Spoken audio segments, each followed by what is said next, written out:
آیت الکرسی کی بڑی فضیلت ہے، جیسا کہ نبی پاک صلی اللہ علیہ وسلم نے فرمایا کہ اگر رات سوتے وقت انسان بستر پر جا کر پڑھ لیتا ہے تو صبح تک اللہ تعالیٰ اس کی حفاظت فرماتے ہیں، اور یہ ایک لحاظ سے تلوار ہے شیاطین کے اوپر، جنات کے اوپر، حتیٰ کہ وہ معالجین جنہوں نے جنات کا علاج کیا ہے وہ اپنے مشاہدات بیان کرتے ہیں، کہتے ہیں کہ ہم نے دوران علاج جنات سے پوچھا کہ یہ آیت الکرسی تم پر کیا اثر کرتی ہے، تو کہتے ہیں کہ جو شخص آیت الکرسی پڑھ لیتا ہے، ہم جب آنے لگتے ہیں اس کے قریب تو ہمیں ایسے محسوس ہوتا ہے کہ آگ کی کوئی بہت بڑی خندق ہے ہمارے اور اس کے درمیان حائل ہے، تو ہم اس تک نہیں پہنچ سکتے۔ تو یہ بڑی عظیم صورت ہے، اللہ نے اس کو بڑی عظیم صورت قرار دیا ہے۔ آیت الکرسی کا اہتمام کرنا چاہیے رات کو سوتے وقت۔ جس گھر میں آیت الکرسی پڑھی جاتی ہے وہاں جنات اور شیاطین نہیں آتے، تو جن کو بھی جنات کا مسئلہ ہے،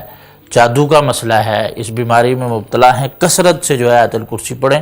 اللہ تبارک و تعالیٰ انشاءاللہ شفا دے دیں گے۔